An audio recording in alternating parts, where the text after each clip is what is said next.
Some time ago I did a video of a 30 volt 5 amp power supply, a KPS 305D, and I promised to do a transient response test. In order to do that, I want to use a purely resistive load. No incandescent lamps, they vary current and temperature. No electronic loads because they have response characteristics. Just resistors. So the first thing I did was find a heatsink and fan. Then I decided how many power resistors I could put on the heatsink. Now this heatsink and fan came out of a Dell computer. I don't know what one. And this fan snaps onto the heatsink.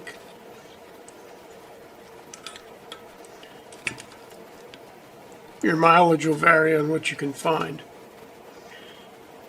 Then I found out that I could fit 3 50 ohm resistors onto this heatsink. It's going to be very crowded, but they fit, believe it or not.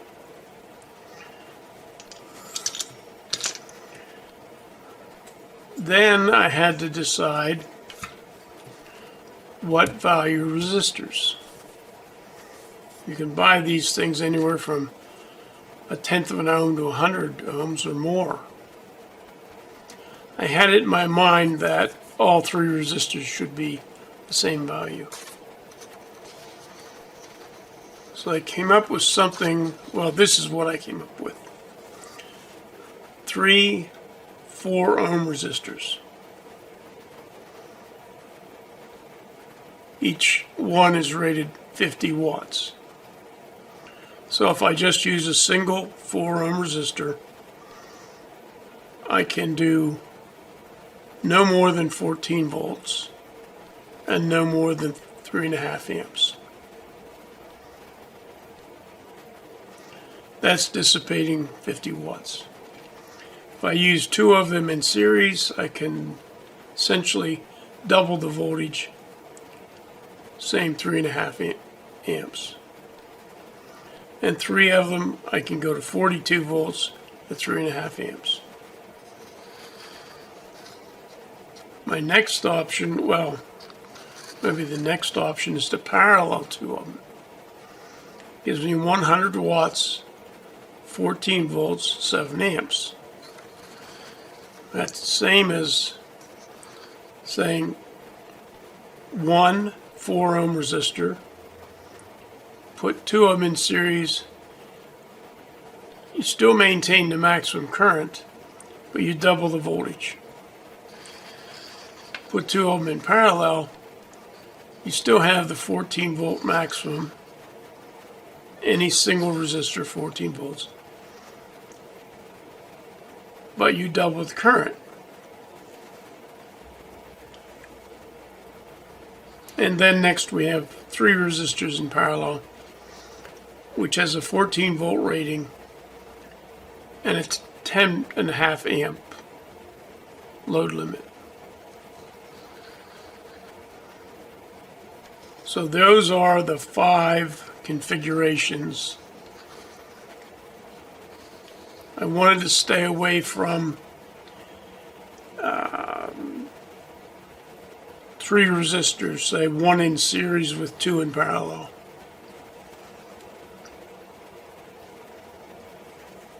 You can do that, but you have to be aware of the maximum voltage current restrictions.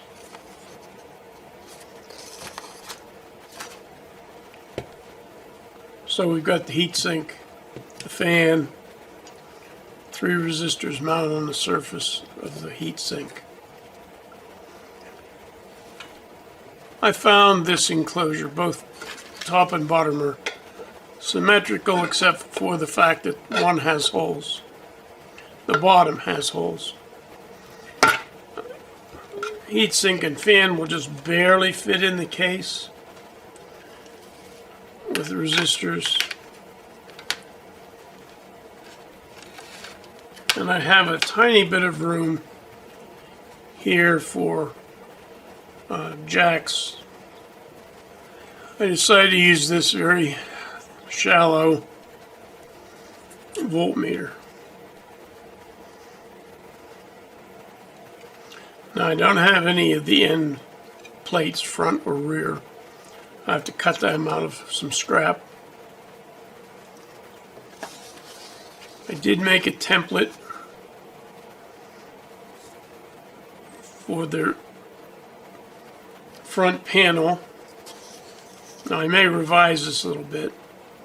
The front panel will look something like this.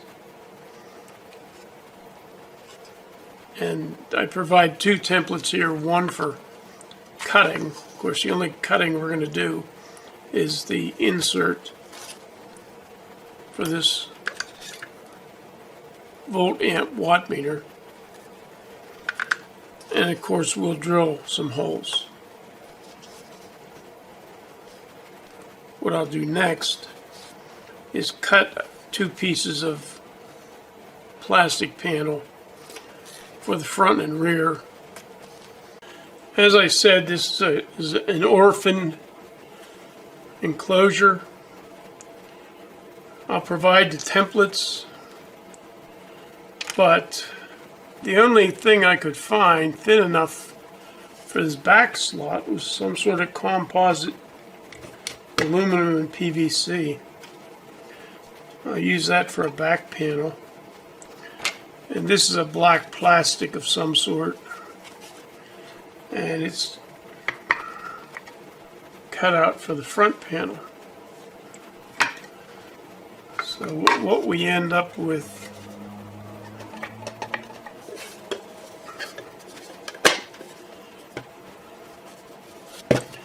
back fits. The front's loose enough that I can make the template extend clear under the bezel. The back is a hole in the scrap I used. I will include a template of the drilling pattern, but that's only good if you use this 40 by I think 60. It's a metric dimension heat sink, but it's about a little more than, well, it's 2 3/8 by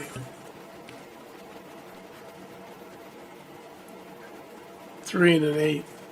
But this actually will be subject to what you can find.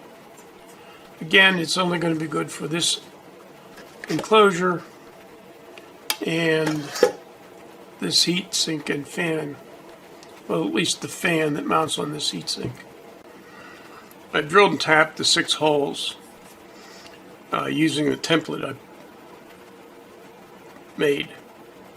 Now, I found out by experiment or by testing that the distance between these holes, if we projected the center line of that hole over here, is not what's indicated on the internet standards I looked up for these resistors. I have a bunch of these, all from China, and all gold. They're all 50 watt. They all measure the same as.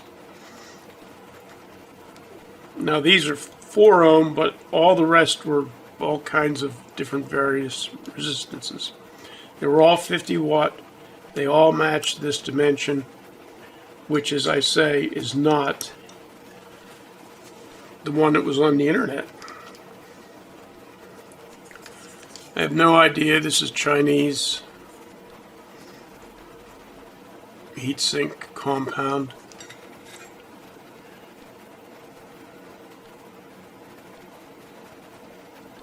Now I used 440 screws. I don't know, they're very short, but I didn't measure them. Probably less than 1/4 of an inch. And I'm going to put a split type lock washer under them.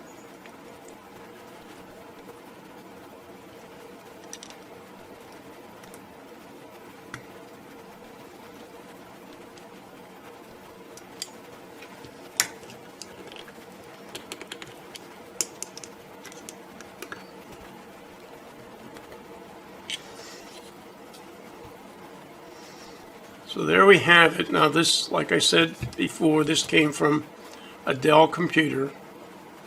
I did recall now I replaced this fan. The original one was half this thick with this fan. That's why I bought 2 of these. This mounting bracket, the black piece here, that clips onto the heatsink came from the computer, as did the heatsink. Beefed up the fan. There's going to be a hell of a lot of heat potentially generated here. Well, I made up this wiring diagram. I'm using a 12-volt coaxial jack for I'm going to use power of the fans and the panel meter for a 12-volt wall wart. So there's nothing in. This is all intuitive here. This is. In fact, the power to the panel meter is intuitive. I intend to have a black and a red banana jack on the front panel. And I intend to have 6 jacks, 2 for each resistor. Then I'm going to have, I believe, coming out of the front of the panel, a flexible black wire and a flexible red wire with 2mm plugs that made up with these jacks. In addition, they'll be stackable so that we can put resistors in parallel. Sort of counterintuitive that the black wire hooks to the red wire, the current wire on the meter.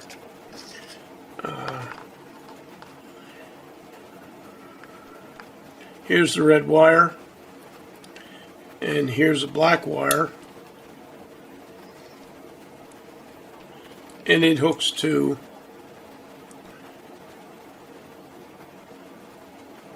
one or more resistors. The heavy black wire will connect to the black banana jack, which is here. This is power in on the black.